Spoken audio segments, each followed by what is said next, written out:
Hey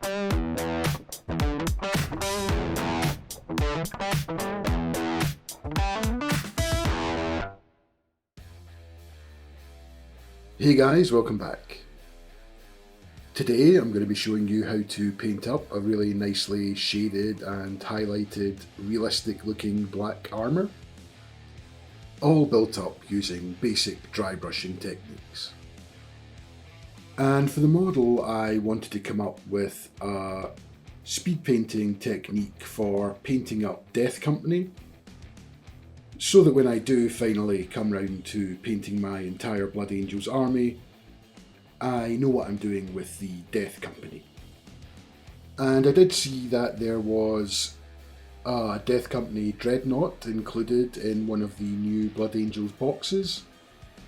However, it was somewhat uninspiring, so instead of waiting for that to come out, I decided to 3D print my own and put together a more fitting Death Company Dreadnought.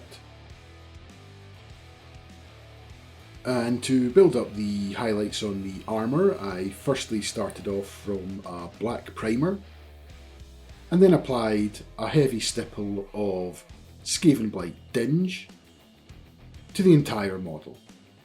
And this is a really dark grey, which I've struggled to find in any other paint range. And it's going to be perfect for this purpose, as it's going to give us a nice transition from the black to the dark grey without too much of a stark value jump. And I just continue to apply this around the model until I've got a nice smooth coverage, just leaving all of the deepest recesses in the black primer.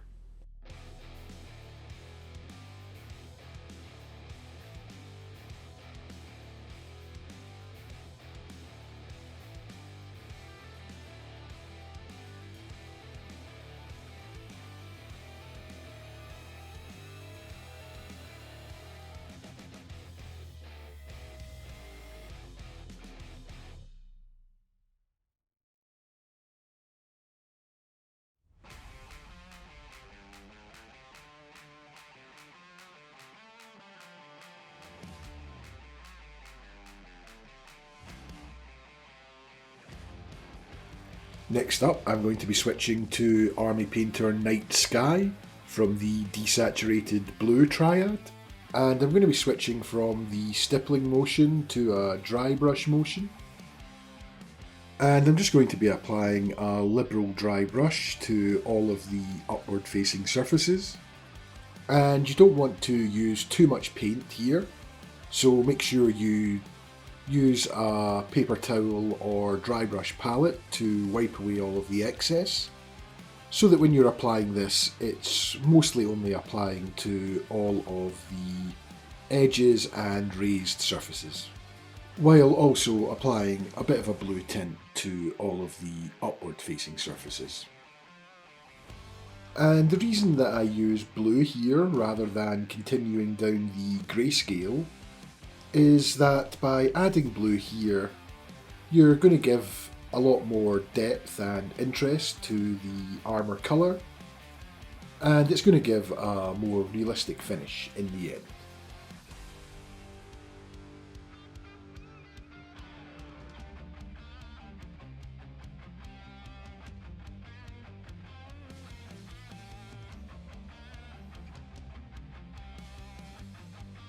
Then, while sticking to the desaturated blue triad, I switched to the Ruic Cobalt colour. And again, I'm going to be applying a dry brush of this, only this time it's going to be a much lighter dry brush, where I only want to hit all of the raised surfaces and want to try and avoid tinting the entire model in this colour. I normally just test the brush on my hand to check and see how much of the paint is being applied in each dry brush, and what I'm aiming for here is almost no paint to be coming off on my hand. Then I know it's ready to be applied to the model.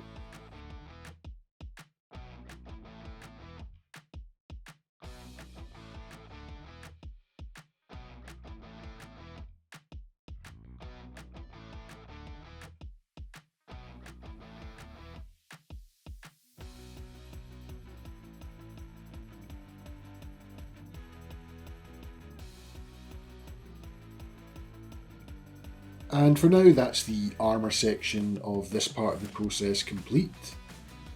And it's now time to paint in all of the rest of the trim on the model. And to do that, firstly, I'm going to be using Army Painter Greedy Gold. And I'm just going to be using this to paint in the halo type thing above the head of the model, and also any of the trim around any Aquillas as well.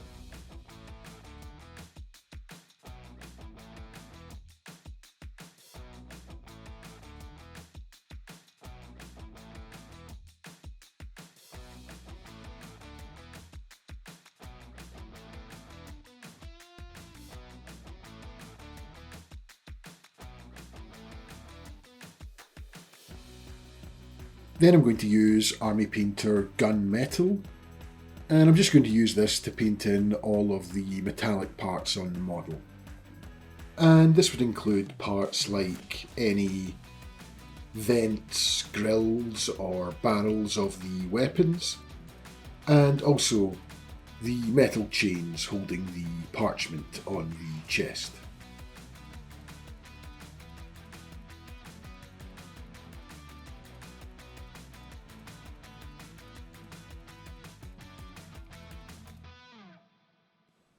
I also use this colour to paint in all of the gear type mechanisms that are connecting all of the arms and legs to the model.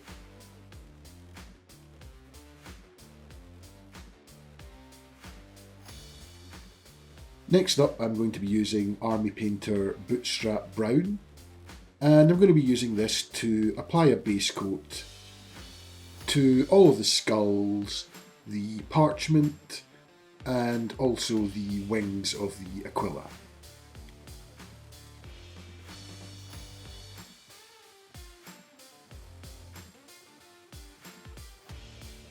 And then it's simply a case of highlighting up these areas. And for all of the skulls, I use the Army Painter Light Neutrals Triad. And I just use these colours to build up some basic highlights on these areas.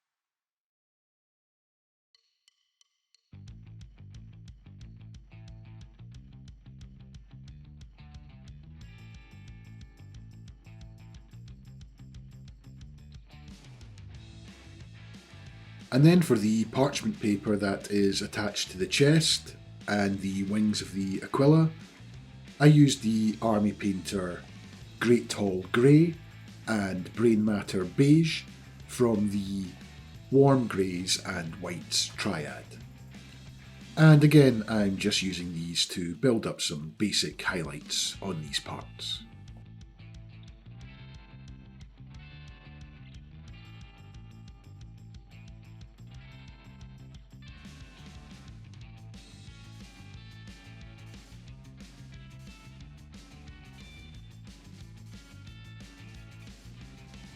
Next up, I'm going to be tackling all of the red areas on the model.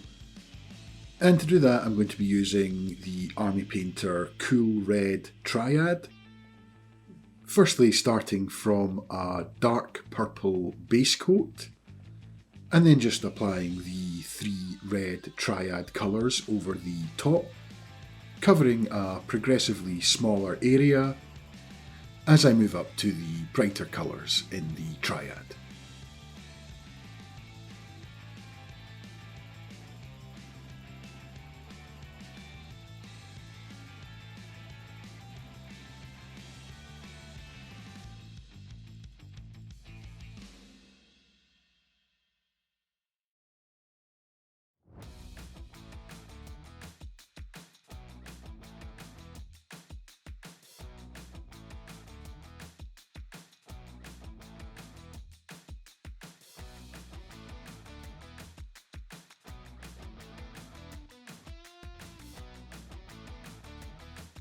I then went in with a black micron pen just to apply a few scribbles onto the parchment paper that is on the chest plate of the model.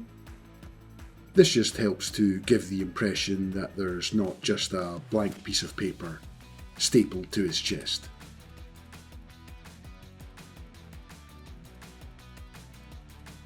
Then, to apply a little bit more colour to the model, I decided to dry brush on the same cool red triad that I used to highlight all of the red parts, to apply a quick dry brush to all the claws on the power fists, just using the same technique of applying the paint to a progressively smaller area each time I move up in brightness in the colour triad.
And after that, it's finally time to move on to the shading process. And to achieve a nice dark black colour, I'm going to be using my trusty Mr. Weathering multi-black pigment, which is a really high quality dark black oil wash. You can use other black oil or enamel washes, but this is my favourite when it comes to making a nice black armour. And I'm just going to be applying this undiluted to all parts of the model, apart from the red claws. And you'll notice as soon as you apply this wash that it instantly darkens all of the areas and moves the model from a desaturated blue into a nice deep black.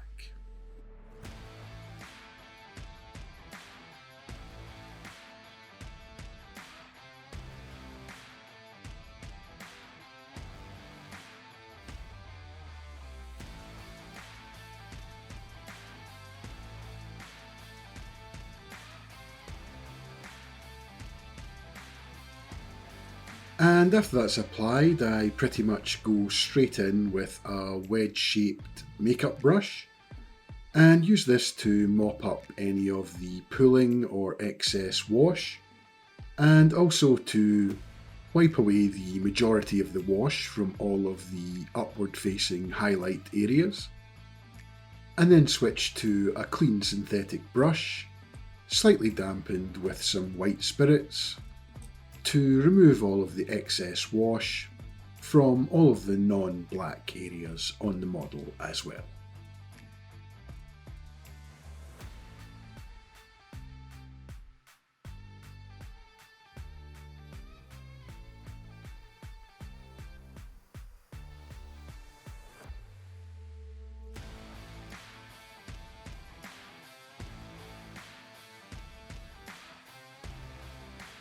And apart from basing the model, I left it at that, and I was really happy with the nice dark bluey black armour. But if you wanted, you could add some additional bits like some transfers to the shoulder pads. But for me, I was happy enough with the way it was, and I'm looking forward to applying this technique to some other Death Company units in the future. It's quick and easy, and I always love the results from the Mr. Weathering multi-black pigment.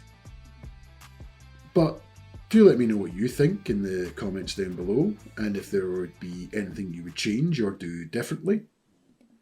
And as always, I really appreciate you watching, and I'll catch you in the next one.